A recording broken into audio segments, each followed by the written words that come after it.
Assalamualaikum warahmatullahi wabarakatuh. Bismillahirrahmanirrahim. Alhamdulillahi rabbil alamin. Nahmaduhu wa nasta'inuhu wa nastaghfiruh. Allahumma salli wa sallim wa barik ala sayyidina Muhammad wa ala alihi wa sahbihi ajma'in. Allahumma alhimna ilman afqahu bihi awamirak wa nawahika warzuqna fahman a'lamu bihi kaifa unajik ya arhamar rahimin. Allahumma arzuqna fahman nabiyyin wa hifdzal mursalin wa ilhamal malaikatal muqarrabin bi rahmatika ya arhamar rahimin. Allahumma akrimna binuril faham wa akhrijna min zulumatil waham waftah lana abwaab rahmatik wa anshur alaina min khazaini ilmik ya arhamar rahimin. Allahumma zidna ilman wa wasi' fi rizqana wa barik lana fi ma razaqtana waj'alna mahbuban fi qulubi ibadik wa azizan fi ayunihim waj'alna wajihan fid dunya wal akhirah wa minal muqarrabin ya kafiran nawar wa ya hasanar fi'ar wa ya qa'iman bila zawar ya mubdi'an bila mithar falakal hamdu wal minnah wa syaraf ala kulli hal walhamdulillahi rabbil alamin. Assalamualaikum warahmatullahi ta'ala wabarakatuh. A'udzu billahi minasyaitonir rajim. Bismillahirrahmanirrahim. Alhamdulillahi rabbil alamin. Assalatu wassalamu ala asyrafil anbiya'i wal mursalin sayyidina wa maulana Muhammadin sallallahu alaihi wasallam wa ala alihi wa sahbihi ajma'in, amma ba'd. Alhamdulillah, kita berjumpa kembali bersama JSNH Channel. Semoga Allah Ta'ala senantiasa memberikan kesehatan kepada para mustami' dan melancarkan berbagai urusannya, serta melimpahkan rahmat dan maghfirah Allah Ta'ala kepada para mustami'. Amin ya Allah ya Rabbal Alamin.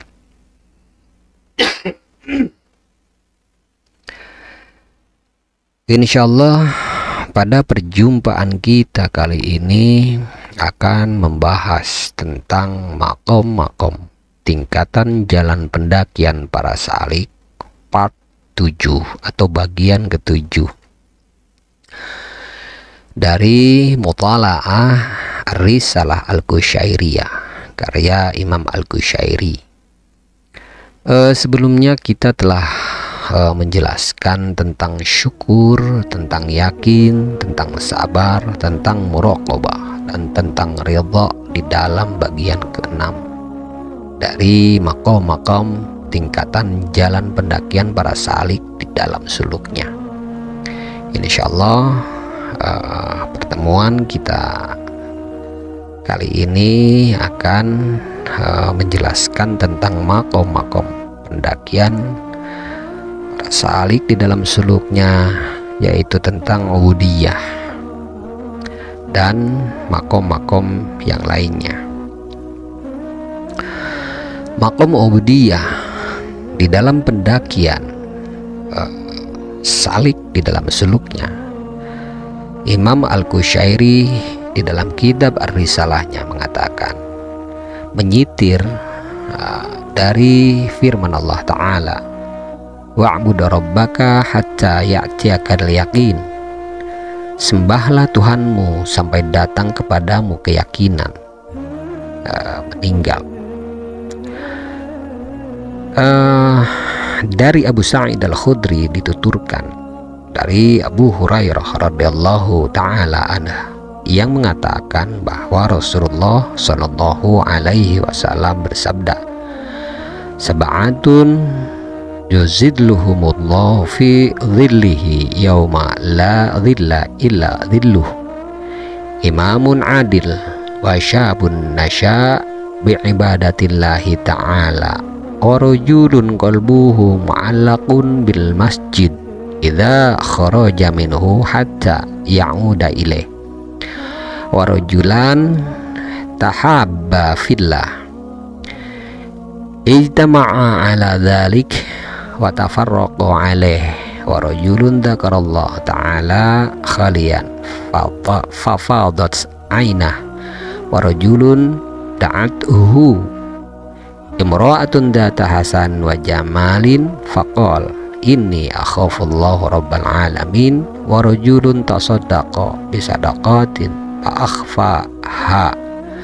fa'akhfaha hatta la ta'lam shimaluhu ma tunfiq yaminuhu.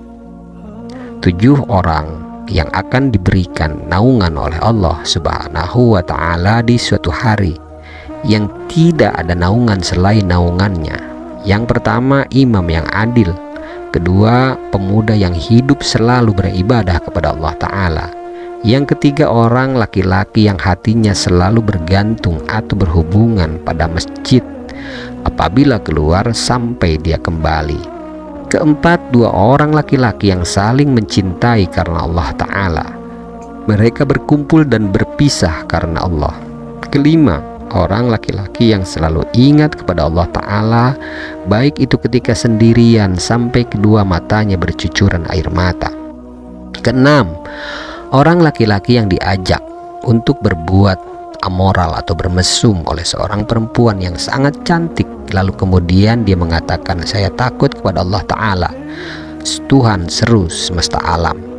Lalu yang ketujuh, orang laki-laki yang sedekah, kemudian sedekahnya itu disembunyikan dari tangan kirinya dan tidak mengetahui apa yang disedekahkan oleh tangan kanannya. Imam Al-Qushairi telah mendengar Ustadz Abu Ali Ad-Daqqaq mengatakan terkait dengan ubudiyah. Ubudiyah lebih sempurna daripada ibadah. Tingkat dasarnya adalah ibadah, lalu kemudian ubudiyah, dan yang tertinggi adalah ubudah. Ibadah dimiliki oleh orang awam atau orang yang umum, sementara ubudiyah dimiliki oleh orang yang khawas, yaitu orang yang khusus. Lalu ubudah dimiliki oleh orang yang khawasul khawas, yaitu orang khususnya yang terkhusus. Imam Al-Qushairi juga mendengar beliau menyebutkan bahwa ibadah dimiliki orang yang memiliki ilmu yakin. Ubudiyah dimiliki orang yang memiliki ainul yakin. Dan ubudiyah dan ubudah dimiliki orang yang mempunyai atau memiliki hakul yakin. Ibadah dimiliki orang yang memiliki ilmu yakin, ubudiyah dimiliki orang yang memiliki ainul yakin, dan ubudah dimiliki orang yang mempunyai hakul yakin. Beliau juga mengatakan ibadah dimiliki orang yang mujahadah. Mujahadah yaitu orang yang bersungguh-sungguh beribadah menghadap Allah ta'ala. Sementara ubudiyah dimiliki oleh orang yang mukabadah, yaitu orang yang terbebani dengan cobaan yang berat. Sementara ubudah dimiliki orang yang musyahadah. Orang yang musyahadah yaitu orang yang menyaksikan Tuhan. Barang siapa yang tidak merendahkan dirinya, maka dia adalah pemilik ibadah. Barang siapa yang tidak kikir pada hatinya, maka dia pemilik ubudiyah. Barang siapa yang tidak kikir pada ruhnya, maka dia pemilik ubudah. Menurut satu pendapat, yang dimaksud dengan ubudiyah ialah menegakkan ketaatan yang sungguh-sungguh dengan pengagungan, memandang apa-apa yang datang dari dirimu dengan pandangan merendahkan, dan menyaksikan sesuatu yang dihasilkan dari perjalanan hidupmu sebagai ketetapan. Menurut pendapat yang lainnya, yang dimaksud dengan ubudiyah adalah meninggalkan ikhtiar, meninggalkan usaha atau meninggalkan pilihan terhadap sesuatu yang real sebagai suatu ketetapan. Sebahagian ulama berpendapat yang dimaksud dengan ubudiyah adalah menolak daya upaya dan kekuatan dan mengakui sesuatu yang telah diberikan dan diatur oleh Allah Ta'ala berupa umur panjang dan anugerah. Menurut sebahagian yang lain, yang dimaksud dengan ubudiyah adalah melaksanakan apa-apa yang diperintah dan menjauhi apa-apa yang dilarang. Abu Abdullah Muhammad bin Khafif pernah ditanya tentang ubudiyah. Kapan ubudiyah dianggap sah? Kemudian beliau menjawab, apabila dia telah melimpahkan semua urusan kepada Tuhannya dan bersabar menerima cobaan. Menurut Sahal bin Abdullah, ibadah seseorang tidak dianggap sah sehingga dia tidak mengeluh dari 4 hal, yaitu yang pertama lapar, lalu telanjang atau ketiadaan kepapaan sandang, fakir, lalu kemudian hina. Menurut satu pendapat, yang dimaksud dengan ubudiyah adalah menyerahkan segala urusan kepada Allah Ta'ala dan menanggung semua urusannya. Menurut satu pendapat lagi, tanda-tanda ubudiyah adalah menghindarkan pengaturan dan penyaksian, dan menyaksikan ketetapan. Di sisi lain, Dhunun al-Misri mengatakan yang dimaksud ubudiyah adalah menjadi hamba yang selalu ada dalam segala hal sebagaimana Tuhan yang selalu ada dalam segala hal. Sementara Ahmad al-Jariri mengatakan penghamba kenikmatan sangat banyak jumlahnya dan penghamba zat pemberi kenikmatan sangat kuat eksistensinya. Imam Al-Qushairi telah mendengar Ustadz Abu Ali Ad-Daqqaq mengatakan, engkau adalah puncak, engkau adalah budak yang engkau sendiri berada dalam perbudakannya dan tawanannya. Apabila engkau berada dalam tawanan dirimu, maka engkau adalah budak dirimu. Apabila engkau berada dalam tawanan duniamu, maka engkau adalah budak duniamu. Rasulullah Shallallahu Alaihi Wasallam bersabda, Ta'isa abdud dirham, ta'isa abdud diyar, ta'isa abdul khamisah. Alangkah celakanya budak dirham, budak dinar, dan budak pakaian. Ismail bin Najid mengatakan, jangan mencintai seseorang yang mengerjakan ubudiyah sehingga dia dapat menyaksikan perbuatannya, memperoleh karunia, dan keadaannya memperoleh tuntutan. Abdullah bin Manazil mengatakan, hamba adalah seseorang yang tidak menuntut pelayanan untuk dirinya. Apabila dia masih menuntut pelayanan bagi dirinya, maka dia telah menjatuhkan batasan ubudiyah dan meninggalkan tata krama. Sahal bin Abdullah mengatakan, tidak layak bagi hamba beribadah sehingga dia tidak dapat melihat pengaruh kemiskinan dalam ketiadaan dan pengaruh kekayaan dalam keberadaan. Menurut satu ungkapan, ubudiyah adalah menyaksikan Tuhan. Imam Al-Qushairi telah mendengar Ustadz Abu Ali Ad-Daqqaq mengatakan, saya telah mendengar Ibrahim An-Nasr Al-Abadhi berkata, nilai orang yang menyembah tergantung dari yang disembah, sebagaimana kemuliaan orang yang ma'rifat tergantung dari yang dimakrifatinya. Menurut Abu Hafiz, ubudiyah adalah hiasan hamba. Barang siapa yang meninggalkannya, maka dia tidak akan mendapatkan hiasan. Menurut An-Nabaji, dasar ibadah memiliki 3 bentuk. Dasar ibadah memiliki 3 bentuk. Pertama, tidak menolak hukum-hukum Allah Ta'ala sedikit pun. Kedua, tidak merendahkan sesuatu apapun. Ketiga, tidak meminta kepada orang lain karena kebutuhan. Menurut Ibnu Atha, ubudiyah memiliki 4 bentuk. Pertama, memenuhi janji. Kedua, menjaga batasan-batasan hukum. Ketiga adalah ridha terhadap sesuatu yang ada. Keempat, sabar terhadap sesuatu yang tidak ada. Amru bin Uthman al-Makki menuturkan kisahnya, "Saya tidak pernah melihat seorang penyembah di kebanyakan tempat yang saya temui di tanah Mekah al-Mukarramah. Tidak juga seorang pun yang datang kepada kami pada musim-musim haji atau pekan-pekan raya lainnya yang sungguh-sungguh beribadah. Tidak pula dijumpai pelaku ibadah yang berketetapan dan terus-menerus menjalankan ibadah dengan keberanian menanggung yang sulit-sulit. Saya juga tidak pernah melihat seorang pun pelaku ibadah yang benar-benar mengagungkan perintah-perintah Allah Ta'ala. Tidak pula hamba yang berani mempersempit dirinya dan memperluas untuk orang lain." Imam Al-Qushairi mengatakan, "Guru saya Abu Ali Ad-Daqqaq pernah mengatakan, tidak ada sesuatu yang lebih mulia daripada ubudiyah, dan tidak ada nama yang lebih sempurna bagi orang mukmin selain nama yang dikaitkan dengan fungsi ubudiyah. Ubudiyah adalah penghambaan. Karena itu Allah Ta'ala mensifati Nabi kekasihnya Muhammad Rasulullah Sallallahu Alaihi Wasallam pada malam Mi'raj dengan panggilan Subhanalladzi asra bi'abdih lailam minal masjidil haram ilal masjidil aqsa. Maha suci zat yang telah mengisrakan hambanya pada malam Mi'raj dari Masjidil Haram ke Masjidil Aqsa. Di dalam firman lain dikatakan, "Fa'auha ila abdihi ma'auha."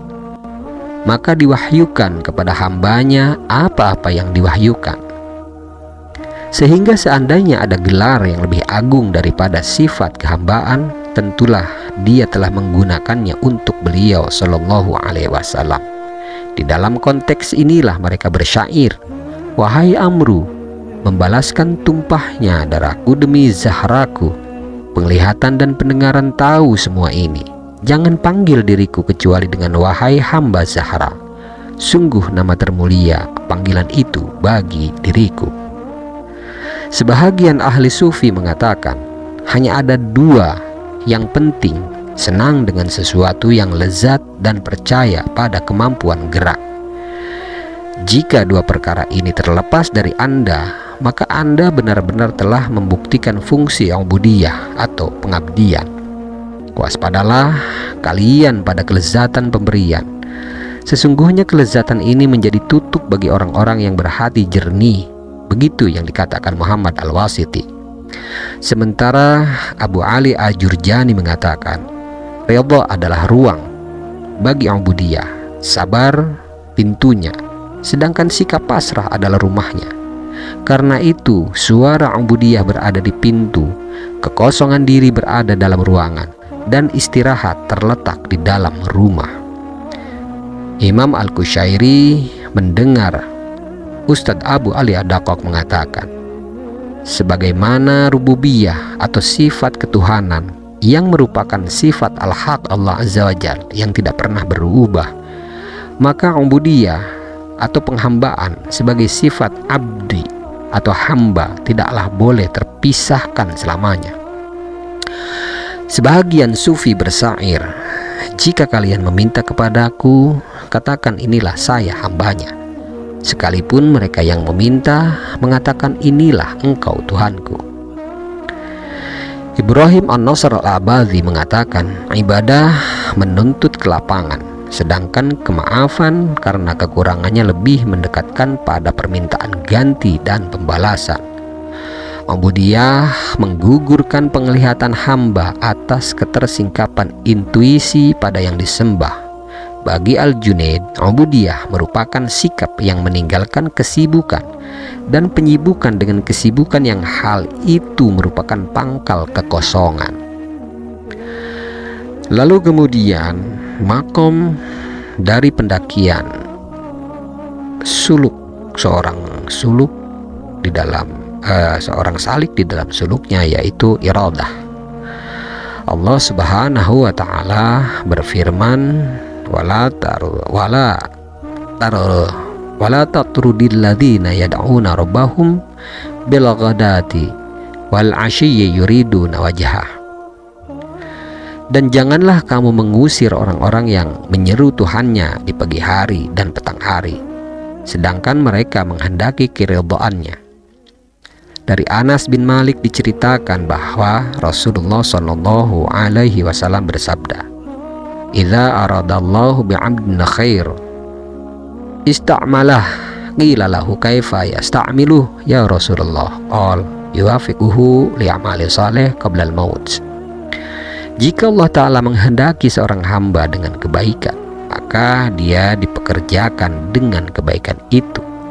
Seorang sahabat bertanya, bagaimana dia dipekerjakannya ya Rasulullah? Kemudian Nabi Muhammad Shallallahu Alaihi Wasallam menjawab, yaitu diberi pemahaman hukum agar mampu melaksanakan prinsip-prinsip agama sebelum meninggal.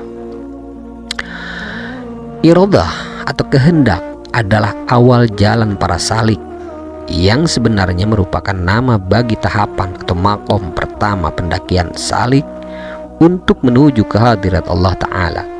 Sifat ini atau tahapan pendakian makom, tempat penurunan atau terminal rohani dinamakan iradah.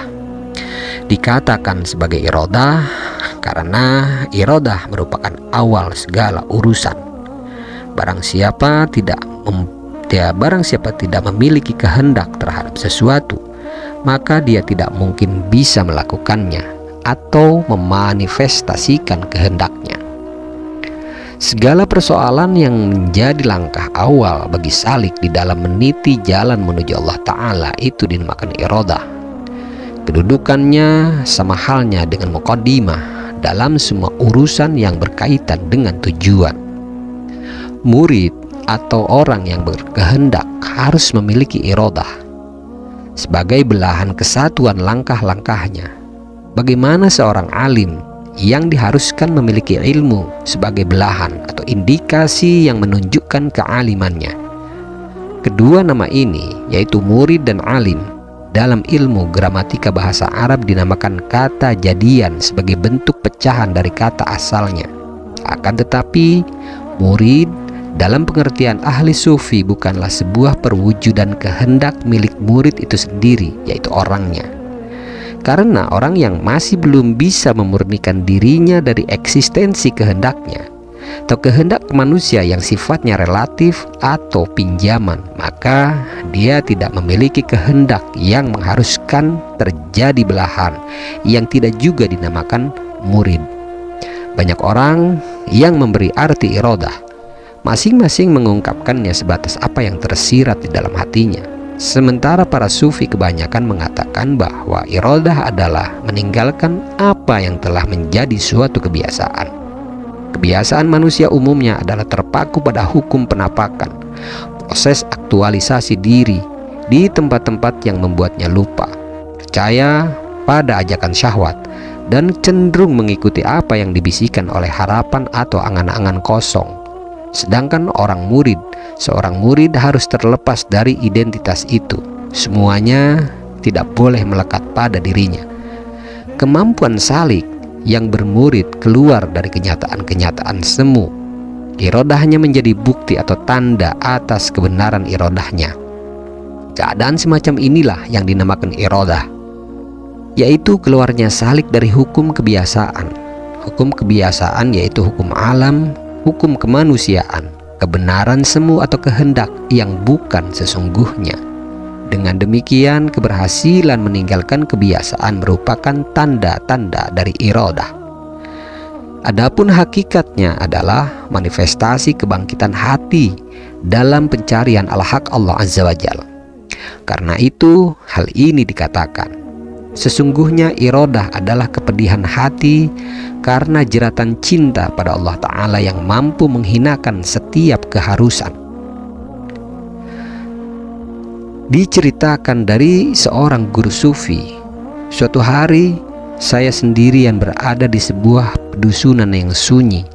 Tiba-tiba dada saya terasa sempit sampai mendorong lidah saya untuk mengucapkan, "Wahai manusia, bicaralah pada saya. Wahai jin, bicaralah pada saya." Tiba-tiba sebuah suara tanpa bentuk menyahuti saya, "Apa yang kamu kehendaki?"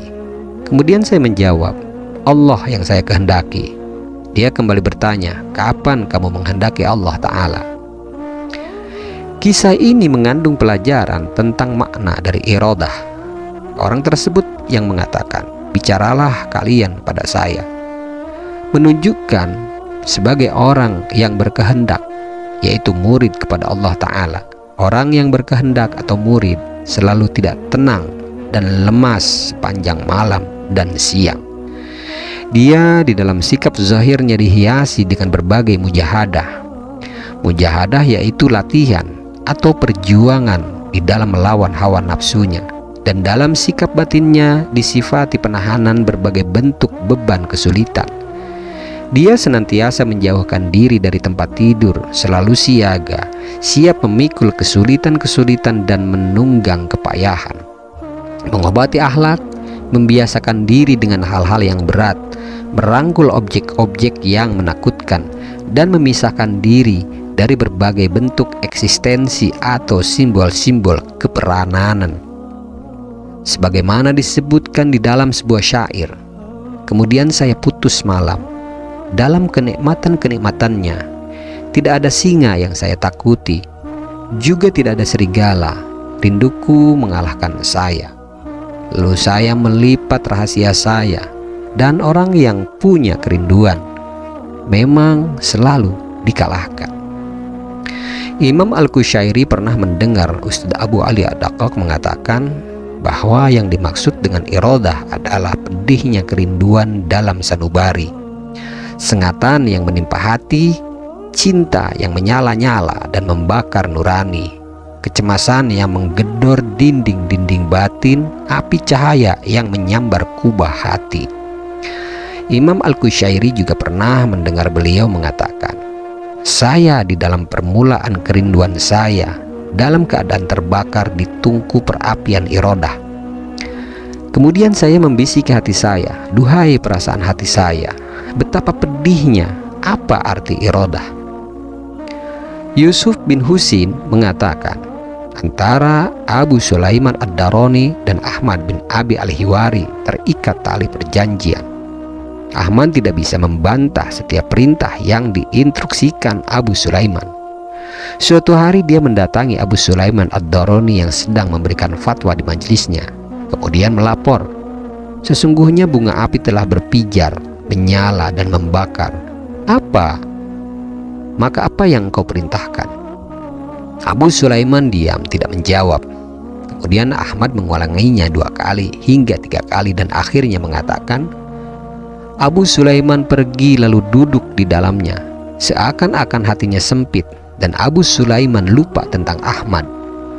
Kemudian ingat dan mengatakan, "Lihatlah Ahmad, sesungguhnya dia dalam jilatan cahaya. Dia mampu menguasai diri dengan tidak hendak menentang perintah saya." Kemudian mereka melihatnya, dan tiba-tiba Ahmad dalam pembakaran cahaya yang tidak selembar rambut pun yang terbakar. Dikatakan bahwa di antara sifat-sifat murid adalah cinta amalan-amalan sunnah, ikhlas dalam memberikan nasihat, asih, sopan, dan senang dengan kesendirian, sabar di dalam memikul segala kekerasan hukum, mengutamakan perintah, malu terhadap suatu pandangan, pelimpahan tenaga dan anugerah pada apa yang diperjuangkannya dengan penuh kecintaan, menyongsong segala sebab yang bisa mengantarkannya kepadanya, puas terhadap segala bentuk kelemahan, dan ketiadaan pengakuan hati akan ketersampaian diri pada Tuhan.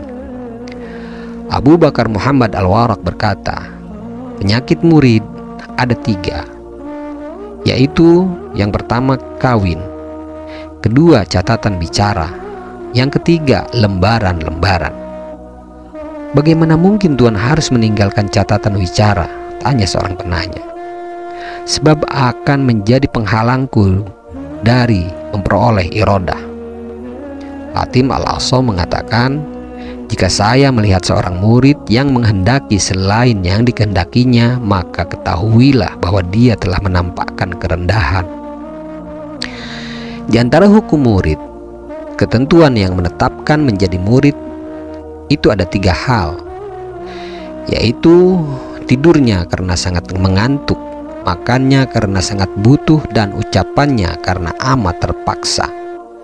Begitu nasihat Muhammad Al-Qattani Jika Allah Ta'ala menghendaki murid dengan kebaikan, maka dia Allah Ta'ala memposisikannya dalam sikap sufi dan mencegahnya dari pergaulan para qari, yaitu ahli baca Al-Quran. Demikian yang difatwakan oleh Imam Al-Junaid. Suatu hari Ustadz Abu Ali Ad-Daqqaq memberi wejangan kepada para santrinya. Beliau mengatakan akhir dari iradah, yaitu mengarahkan isyarat pada Allah Ta'ala sehingga menjumpainya bersama isyarat. Apa yang dimuat iradah? Saya bertanya. Engkau menjumpai Allah Ta'ala dengan isyarat. Begitu jawabnya. Pada kesempatan lain, Ustadz Abu Ali Ad-Daqqaq menegaskan bahwa seorang murid tidak akan menjadi murid hingga orang di sebelah kirinya tidak menulisnya selama 20 tahun. Oleh karena itu, Abu Usman Al-Hiri menasihatkan bahwa jika seorang murid mendengar sesuatu dari ilmu-ilmu atau pemahaman suatu kelompok masyarakat, lalu kemudian mengamalkannya, maka demikian itu dalam hatinya menjadi suatu hikmah sampai akhir usianya, dan selama itu dia bisa mengambil manfaatnya. Seandainya dia berbicara dengan ilmu tersebut, maka orang yang mendengarkannya pasti juga memperoleh manfaat darinya. Dan barang siapa mendengar sesuatu dari ilmu mereka lalu tidak mengamalkannya, maka hikayat yang diperoleh dan dijaganya akan masih tetap terjaga, tapi kemudian hilang terlupakan. Barang siapa irodahnya tidak sehat dalam suatu putaran, yaitu putaran makom, maka perjalanan hari tidak akan menambahnya selain kemunduran belaka. Awal makom murid adalah kemunculan iradah al-haq Allah Azza wa Jal dengan keguguran iradahnya sendiri. Demikian yang dikatakan oleh Al-Wasiti. Hal yang paling memberatkan murid adalah mempergauli musuh dengan baik. Demikian pesan Yahya bin Mu'adz. Jika saya melihat murid sibuk dengan hal-hal yang ringan atau dispensasi atau rukhsah dan usaha cari nafkah, maka tidak ada sesuatu yang mendatanginya. Demikian yang dikatakan oleh Yusuf bin Husin. Di dalam suatu kesempatan, Imam Al-Junaid ditanya tentang masalah iradah dan murid. Apa yang bisa dimiliki para murid di dalam perjalanan hikayat? Begitu tanya seorang santri. Hikayat adalah tentara-tentara Allah Ta'ala yang dengannya memperkuat hati orang mukmin. Apakah dalam hal ini Tuhan punya saksi? Ya, yaitu firman Allah Ta'ala yang berbunyi, wa qulan naqussu 'alaika min amba'ir rusul ma nuthabbitsu bihi fuadak. Dan semua kisah dari rasul-rasul kami ceritakan kepadamu, yaitu kisah-kisah yang dengannya kami teguhkan hatimu.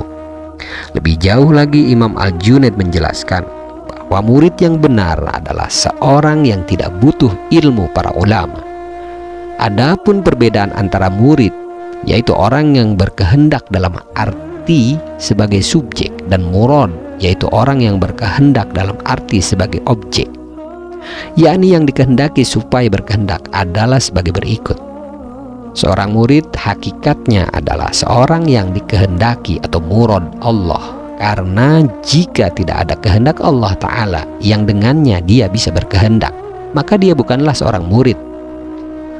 Hal itu dikarenakan tidak ada sesuatu di alam raya ini melainkan apa yang dikehendaki oleh Allah Ta'ala. Sedangkan murad adalah murid karena jika al-haq Allah Azza wa Jal menghendaki seseorang untuk menjadi murid dengan kekhususan berupa suatu murad, maka dia memberi pemahaman makna iradah. Akan tetapi para ahli sufi membedakan antara murid dan murad. Murid bagi mereka adalah seorang pemula, sedangkan murad adalah pamungkas. Murid ditegakkan dengan mata kepayahan dan dilemparkan di kawah candro di muko yang penuh dengan kesulitan-kesulitan. Sementara murad dicukupkan dengan perintah yang tidak memiliki kesulitan. Murid adalah orang yang aktif dan muncul selaku sebagai subjek, sedangkan murad adalah orang yang diisi, diberi faidah, dan dengannya dia disenangkan, Sunatullah bersama para perambah jalan menuju Allah Ta'ala memiliki bentuk yang berbeda-beda. Masing-masing memiliki tingkatan hukum yang tidak sama. Kebanyakan mereka diberi anugerah dengan disertai syarat mujahadah. Kemudian mencapai makom yang dekat dengan hadirat Allah Ta'ala setelah mengalami berbagai kesulitan dari tahun ke tahun dalam kurun waktu yang tidak pendek. Sebagian yang lain disingkap penyingkapan intuisi batinnya semenjak permulaan usia dengan keagungan maknanya.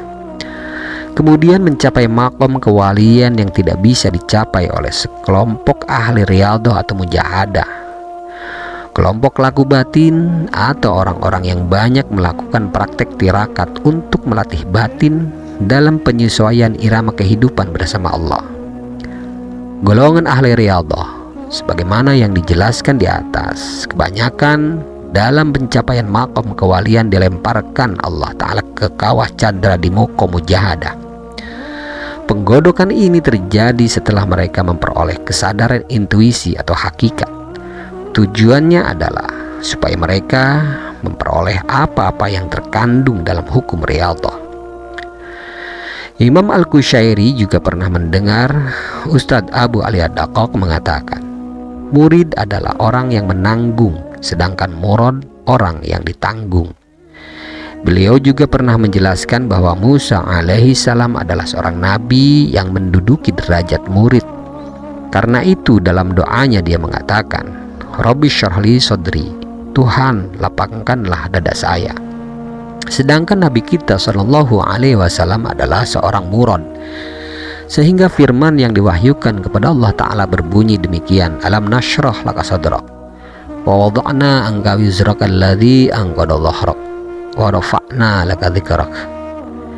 Tidakkah kami telah lapangkan dadamu dan kami hilangkan beban darimu yang memang memberatkan punggungmu, dan kami tinggikan penyebutanmu. Demikian pula ketika Musa alaihi salam mengatakan, Rabbi arini anzur ilaik qala lang tarani, Tuhan nampakkanlah dirimu kepadaku agar aku dapat melihatmu. Tuhan menjawab, kamu sekali-kali tidak sanggup melihatku. Juga ketika Allah Ta'ala berfirman kepada Rasulullah Sallallahu Alaihi Wasallam, alam tara ila rabbika kaifa maddal dhilla, apakah kamu tidak memperhatikan penciptaan Tuhanmu, bagaimana dia memanjangkan dan memendekkan bayang-bayang. Kedua konteks ayat tersebut menunjukkan bahwa Musa alaihi salam berada di maqam murid, sedangkan Rasulullah Shallallahu Alaihi Wasallam di maqam murad. Menurut Ustadz Abu Ali Ad-Daqqaq, maksud ayat tersebut dari ayat apakah kamu tidak melihat Tuhan, dan potongan berikutnya yaitu bagaimana dia memanjangkan dan memendekkan bayang-bayang, merupakan penutupan kisah dan pembagus keadaan. Imam Al-Junaid pernah ditanya tentang makna murid dan murad. Lalu kemudian beliau menjawab, murid adalah orang yang dikuasai oleh siasat ilmu, sementara murad adalah yang dikuasai oleh pemeliharaan al-haq secara langsung. Murid berjalan sedangkan murad terbang. Maka kapan seorang pejalan bisa menyusul orang yang terbang? Dikisahkan bahwa Dzunun al-Misri pernah mengirim seorang utusan untuk menjumpai Abu Yazid al-Bustami. Beliau berpesan, katakan kepadanya, sampai kapan tidur dan istirahat sementara kafilah sudah berlalu? Lalu kemudian Abu Yazid berkata, katakan kepada saudaraku Dzunun. Setelah utusan tersebut berhasil menjumpainya dan menyampaikan pesan gurunya kepadanya, orang laki-laki adalah orang yang tidur sepanjang malamnya, kemudian memasuki subuh di suatu tempat penurunan sebelum kafilah. Betapa indahnya, ini adalah ucapan yang keadaan kami belum bisa mencapainya. Begitu sambut Dzunun al-Misri. Lalu kemudian makom dari pendakian salik dalam suluknya adalah istiqomah. Makom selanjutnya istiqomah. Allah Ta'ala berfirman, Innalladzina qalu rabbunallah tsumma istaqamu tatanazzalu alaihimul malaikah alla takhafu wa la tahzanu wa abshiru bil jannati allati kuntum tu'adun. Sesungguhnya orang-orang yang mengatakan Tuhan kami adalah Allah, kemudian mereka meneguhkan pendirian mereka, maka malaikat akan turun kepada mereka dengan mengatakan, janganlah kamu merasa takut dan jangan pula kamu merasa sedih, dan bergembiralah kamu dengan memperoleh surga yang telah dijanjikan oleh Allah Ta'ala kepadamu. Dari Thauban, dari Rasulullah Shallallahu Alaihi Wasallam diceritakan bahwa beliau bersabda, istaqimu wala tuhsu wa'lamu anna khaira dinakum as-shalah wala yuhafidhu 'alal wudu illa mu'min. Istiqomahlah kamu dan jangan sekali-kali menghitung-hitung amalmu. Ketahuilah bahwa sebaik-baik amal ibadah, amalan agamamu adalah salat. Tidak ada yang mampu menjaga wudhu selain orang-orang mukmin. Ustadz Abu Ali Ad-Daqqaq berkata, istiqomah adalah suatu derajat yang dengannya kesempurnaan dan kelengkapan perkara kebagusan terwujud. Dengan istiqomah, berbagai kebaikan dan koordinasi sistematika kebaikan mengada. Orang yang tidak bisa menjalankan istiqomah di dalam ibadahnya, maka usahanya menjadi sirna dan perjuangannya dihitung gagal.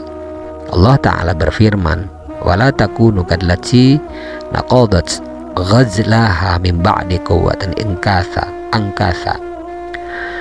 Dan janganlah kamu seperti seorang perempuan yang menguraikan benang-benangnya yang sudah dipintal dengan kuat menjadi tercerai-berai.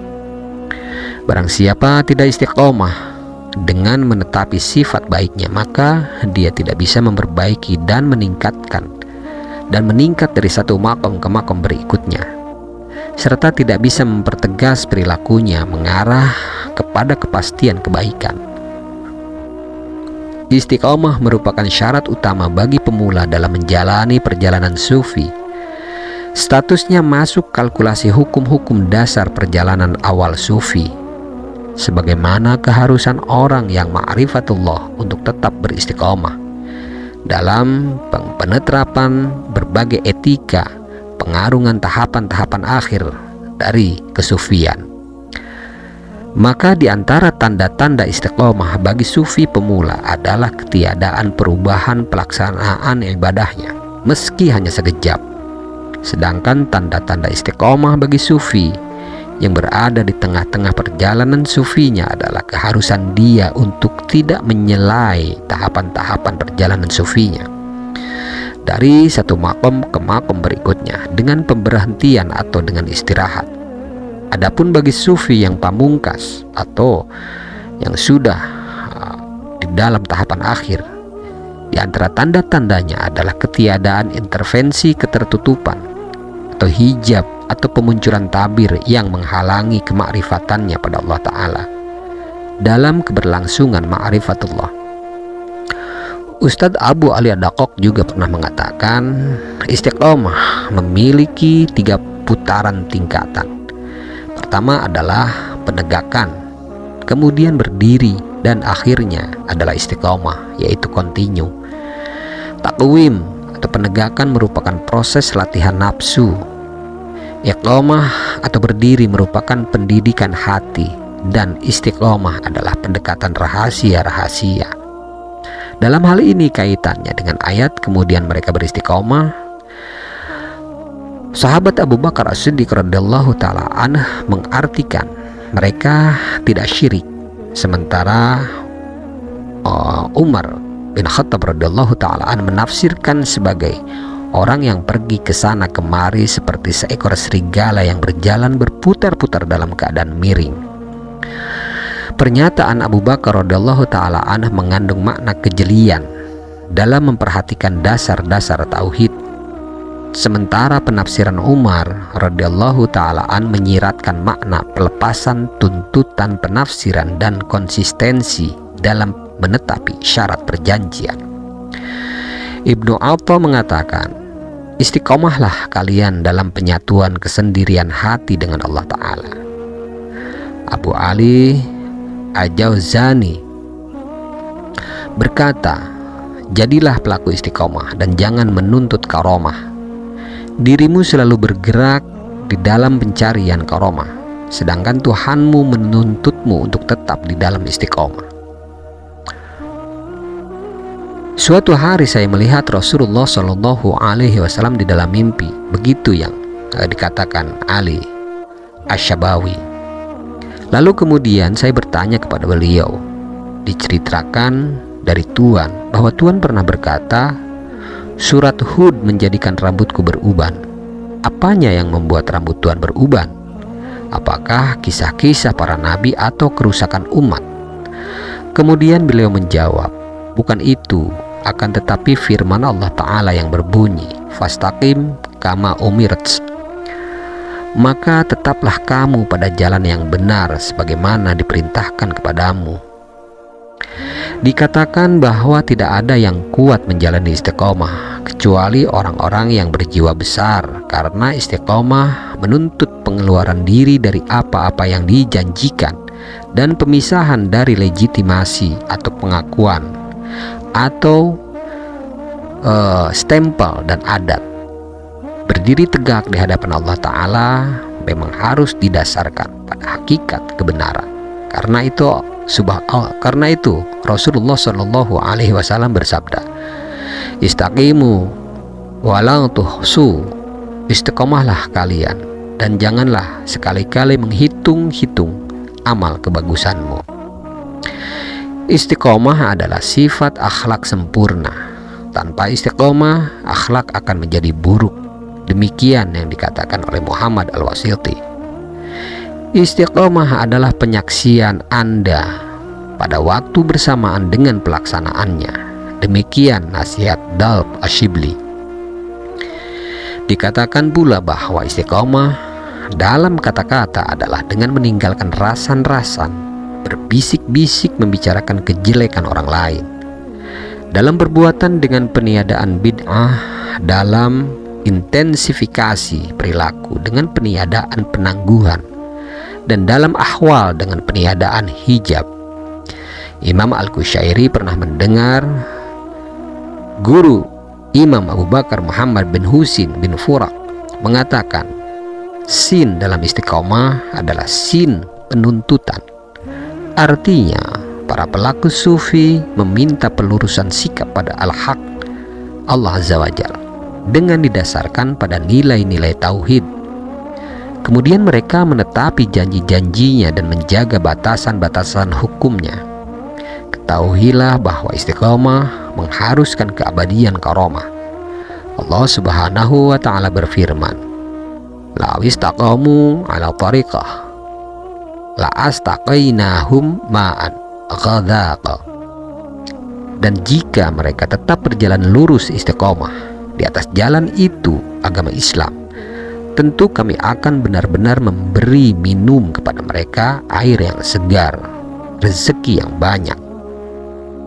Allah Ta'ala tidak mengatakan saqainahum yang bermakna kami memberi minum mereka, tetapi mengatakan asqainahum yang bermakna kami benar-benar memberi mereka minum.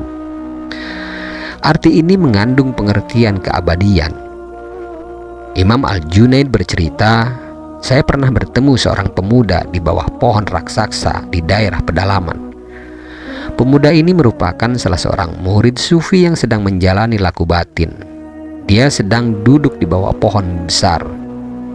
Apa yang membuatmu duduk di sini? Tanya saya. Mencari hal yang hilang. Saya pun berlalu dan meninggalkannya. Ketika pulang dari haji, saya mendapatkan pemuda tadi berpindah tempat di dekat pohon. Apa yang membuatmu pindah dan duduk di sini? Saya menemukan apa yang saya cari ternyata ada di tempat ini. Karena itu saya pindah dan menetapinya.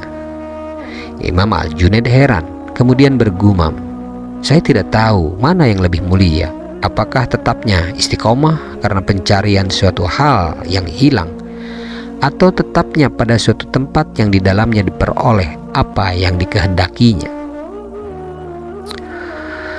Lalu kemudian Makom selanjutnya dari pendakian salik di dalam suluknya yaitu ikhlas. Allah Ta'ala berfirman, ala lillahid dinul khalis, ingatlah bagi Allah Ta'ala agama yang murni.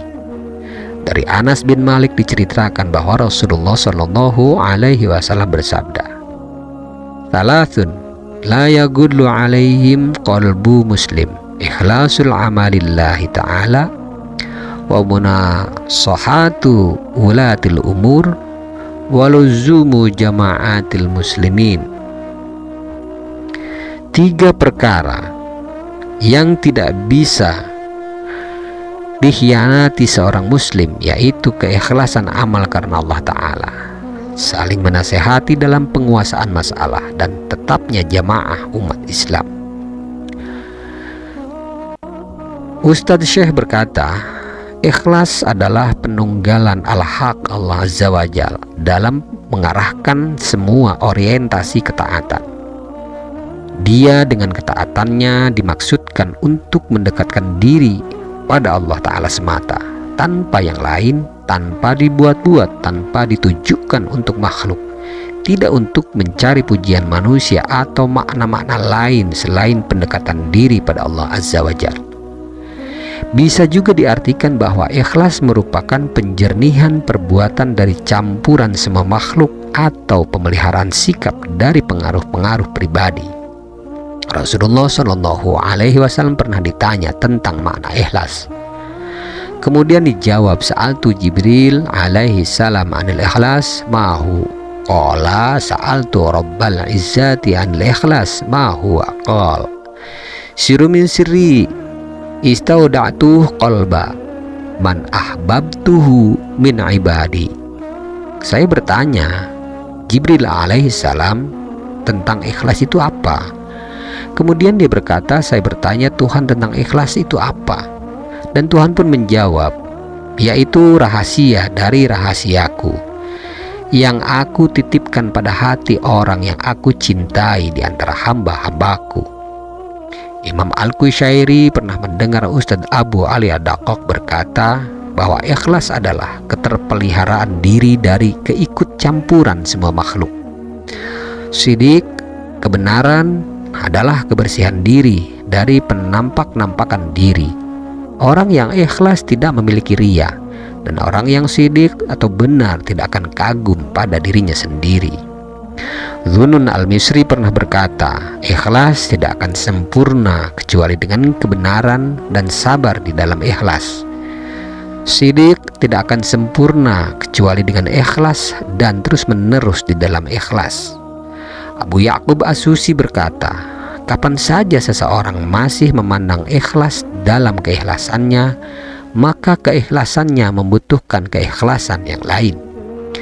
Zunun al-Misri berkata, ada 3 alamat yang menunjukkan keikhlasan seseorang, yaitu ketiadaan perbedaan antara pujian dan celaan, lupa memandang amal perbuatannya di dalam amal perbuatannya sendiri, dan lupa menuntut pahala atas amal perbuatannya di kampung akhirat. Abu Utsman Al-Maghribi mengatakan bahwa ikhlas adalah ketiadaan bagian atas suatu hal bagi dirinya. Ini adalah ikhlas orang-orang kebanyakan. Adapun ikhlas orang-orang yang khusus adalah apa yang terjatuh atau terlimpah pada mereka bukan yang bersama mereka. Karena itu dari mereka muncul ketaatan dan mereka sendiri terpisah dari ketaatan itu sendiri. Mereka tidak memandang dan menghitung ketaatan yang terlimpahkan kepada diri mereka. Demikian ini merupakan ikhlas kelompok orang yang khusus. Abu Bakar Ad-Daqqaq berkata, kekurangan setiap orang yang ikhlas dalam keikhlasannya adalah kebiasaan melihat keikhlasan. Jika Allah Ta'ala menghendaki memurnikan keikhlasan seseorang, maka dia menggugurkan penglihatan keikhlasannya pada keikhlasannya yang lain, sehingga dia menjadi orang yang diikhlaskan atau dimurnikan, bukan orang yang ikhlas atau berusaha untuk menyucikan diri. Yang pertama berarti objek yang subjek, dan yang kedua subjek yang objek. Sahal bin Abdullah berkata, tidak ada yang mengetahui riya selain orang yang ikhlas. Abu Sa'id mengatakan, riya orang-orang yang ahli ma'rifat lebih utama daripada ikhlas para murid. Zunnun al-Misri mengatakan, ikhlas adalah apa yang dipelihara dari permusuhan yang merusak. Abu Utsman al-Hiri mengatakan bahwa ikhlas adalah pelupaan, penglihatan makhluk dengan keabadian memandang Sang Maha Pencipta. Hudzaifah al-Mar'isi berkata bahwa ikhlas adalah penyamaan perbuatan-perbuatan hamba dalam aspek lahir dan batinnya. Dikatakan juga bahwa ikhlas adalah apa yang dikehendaki al-haq Allah Azza wa Jalla dan yang dimaksudkan tujuan sidik atau kebenaran. Terkadang juga ikhlas diartikan sebagai kepura-puraan tidak tahu dari penglihatan macam-macam amal perbuatannya. As-Siri Sakdi mengatakan, barang siapa menghiasi dirinya untuk manusia dengan sesuatu yang tidak ada pada manusia, maka dia gugur dari pandangan Allah Ta'ala. Al-Fudail bin Iyad mengatakan, meninggalkan amal karena manusia adalah riya, dan perbuatan amal kebajikan karena manusia juga adalah riya.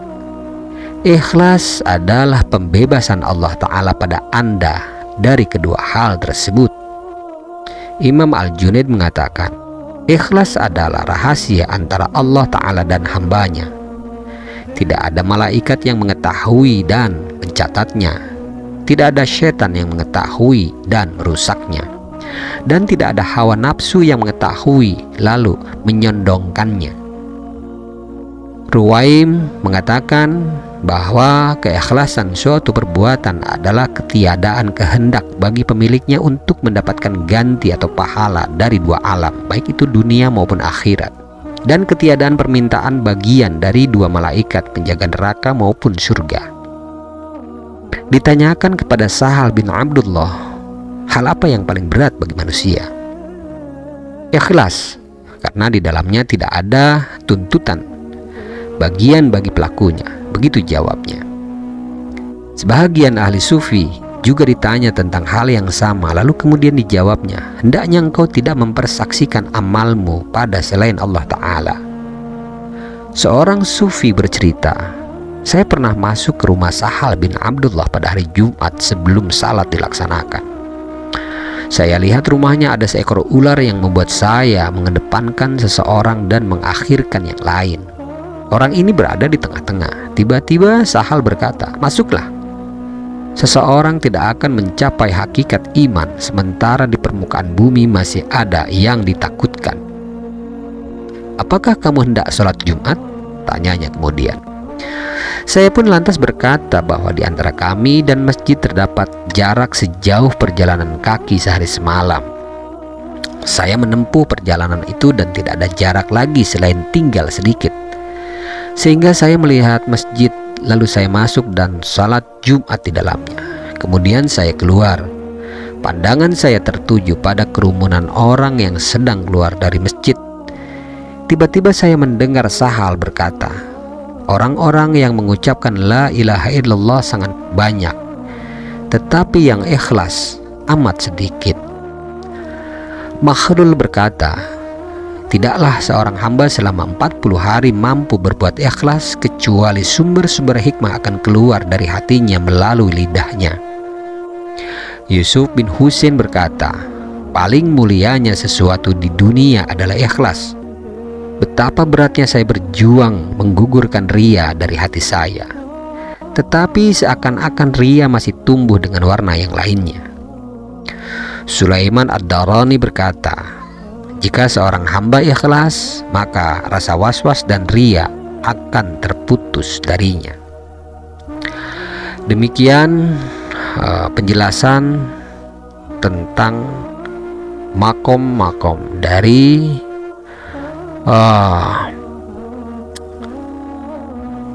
tingkatan jalan pendakian para salik di bagian ketujuh ini.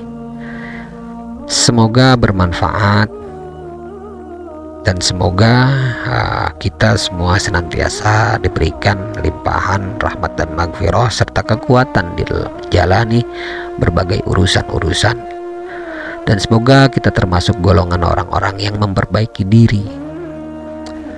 Kurang dan lebihnya saya mohon maaf jika ada kata-kata saya yang salah. Maka kesalahan tersebut mutlak berasal dari kebodohan saya secara pribadi. Akan tetapi jika ada kebenaran di dalamnya, maka kebenaran tersebut berasal dari Allah Ta'ala, bukan berasal dari diri saya pribadi. Insya Allah kita akan berjumpa kembali di lain segmen dengan pembahasan tentang makom-makom atau tingkatan jalan pendakian para salik yang selanjutnya, yaitu membahas tentang sidq. Mutolaah kitab Risalah Al-Qusairiyah kali ini kita sudahi di sini. Insya Allah kita akan berjumpa kembali pada pembahasan yang lain. Semoga bermanfaat. Wabillahi taufiq wal hidayah. Wassalamualaikum warahmatullahi taala wabarakatuh. Bismillahirrahmanirrahim. Allahumma inna nastauda'nak ma qara'nah wa ma katsabnah wa ma sami'na. Allahumma ya alim ya alim ya alim, adlimna min ilmik wa abhimna ank wa asmi'na mink wa basirna bik wa aqimna bi syuhudik wa arifna at-tariqa ilaik wa hawinha alaina bi fadlik wa albisna libasa taqwa minka wa laka innaka ala kulli syai'in qadir. Walhamdulillahi rabbil alamin. Bismillahirrahmanirrahim. Subhanakallahumma wa bihamdik, asyhadu an la ilaha illa ant, astaghfiruka wa atubu ilaih. Subhana rabbika rabbil izzati amma yasifun, wa salamun alal mursalin, walhamdulillahi rabbil alamin. Allahumma aqsim lana min khasyatik ma tahulu bihi bainana wa baina ma'asik, wa min ta'atik ma tubadlighuna bihi jannatik, wa min al-yaqin ma tuhawwin mat'ana bi asma'ina wa basarina wa quwwatina ma ahyaitana waj'alhu al-waritha minna waj'al tha'rana ala man zalamana wansurna ala man adana wa la taj'al musibatana fi dinina wa la taj'al ad-dunya akbar hammina wa la mablagha ilmina wa la tusallit alaina man la yarhamuna ya arhamar rahimin. Walhamdulillahi rabbil alamin.